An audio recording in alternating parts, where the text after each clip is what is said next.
Finally మన jewellery parcel అయితే వచ్చింది. నా ఫేస్‌లోనే కనిపిస్తుంది ఆ సంతోషం అంతాని. ఎంతలా కోరుకున్నానో నాకు నచ్చినట్టుగా తయారు చేసి ఇవ్వాలి అని చెప్పేసి ఫైనల్‌గా ఏదో నేనే తయారు చేసినంత సాటిస్ఫాక్షన్ అయితే ఉందనమాట. నా బ్రెయిను, మేకర్స్ యొక్క మేకింగ్ మొత్తం అంతా కలిపి ఫుల్ సాటిస్ఫాక్షన్. అండ్ ఇక్కడ టైం చూపిస్తున్నాను కదా! అది నేను కూర్చున్న టైం అనమాట. మేకింగ్ చేస్తే అయిపోదు కదా! దానికి తగ్గట్టు మిగిలిన అన్ని ప్రాసెస్ చేసుకోవాలి. ప్రొడక్ట్ ఏమి డ్యామేజ్ లేకుండా వచ్చిందా లేదా అని ఒకటికి 2 సార్లు పరిశీలించుకొని, ఇలా ఒక్కొక్కటి ప్యాకింగ్ అయితే చేసి పెట్టాలి.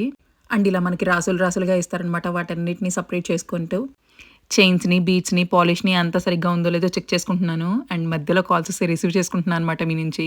అండ్ మీకు ఈ ప్రాసెస్ అంతా చాలా ఫాస్ట్‌గా చూపిస్తున్నాను గానీ నాకైతే అసలు మామూలు టైం పట్టలేదండి. కూర్చొని నడుములు కూడా పోయాయి. బట్ ఒక సాటిస్ఫాక్షన్ అయితే ఉంది. అండ్ ప్రైజింగ్ ఎలా ఉండబోతుంది అని కూడా అడుగుతున్నారు. మంచి క్వాలిటీలో తీసుకొచ్చా కాబట్టి మంచి ప్రైజింగ్‌లో ఇస్తా అండి డెఫినిట్‌గా. అండ్ ఆ టైం అయిందనమాట నాకు. క్వాలిటీలో నేను కాంప్రమైజ్ అవ్వనప్పుడు బెస్ట్ ప్రైజింగ్‌లో ఇవ్వడానికి ఎందుకు కాంప్రమైజ్ అవుతాను చెప్పండి. అండ్ ఇంకా కలెక్షన్ వచ్చేది కూడా చాలా ఉందనమాట. మీరైతే మన పేజ్‌ని ఫాలో చేయండి. ఉంటా మరి నెక్స్ట్ వీడియోతో మళ్ళీ కలుద్దాం. అంతవరకు జై శ్రీరామ్.